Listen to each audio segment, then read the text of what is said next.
ہاں یہ غزل جو ہے نا، یہ غزل 85-86 کی ہے، اور مجھے یاد ہے پہلی ملاقات میں نا محبوب خزاں صاحب کو جب انہوں نے کہا کہ ہاں بھائی سناؤ کوئی غزل، تو جب میں نے اس غزل کا پہلا مصرع پڑھا تو کہنے ایک منٹ، آپ نے غالب کی زمین میں غزل کیوں لکھی ہے، آپ اپنی زمین کیوں نہیں بناتے؟ تو میں نے کہا کہ سر آپ نے دوسرا مصرع تو سنا ہی نہیں ہے۔ کہنے کیا مطلب؟ میں نے کہا ذرا سنیں تو آپ۔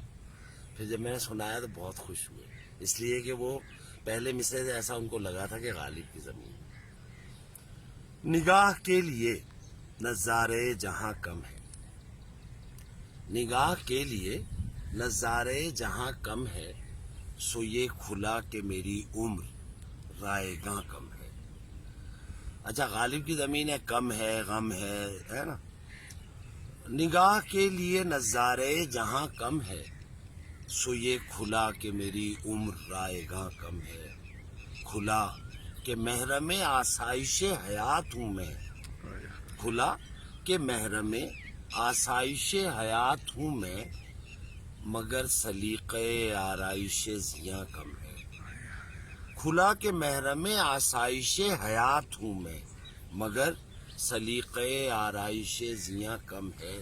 وہ دیکھ خاک اڑاتے ہیں محرمان وصال، وہ دیکھ خاک اڑاتے ہیں محرمان وصال، نظر اٹھا کہ یہاں وقفہ اما کم ہے۔ وہ دیکھ خاک اڑاتے ہیں محرمان وصال، نظر اٹھا کہ یہاں وقفہ اما کم ہے۔ ستارہ ہے میری تعلیم کے لیے روشن، ستارہ ہے میری تعلیم کے لیے روشن، سوال کر کہ مجھے مہلت بیاں کم ہے۔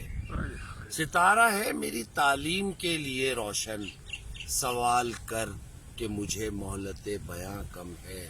ہر ایک جا وہی عالم ہے بے ثباتی کا، ہر ایک جا وہی عالم ہے بے ثباتی کا، بلا خرامی عمر رواں کہاں کم ہے۔ نگار خانے نیرنگ ہے زمیں اجمل، کہ اس کی جلوہ نمائی کو آسماں کم ہے۔ نگاہ کے لیے نظارے جہاں کم ہے، سو یہ کھلا کہ میری عمر رائے گاں کم ہے۔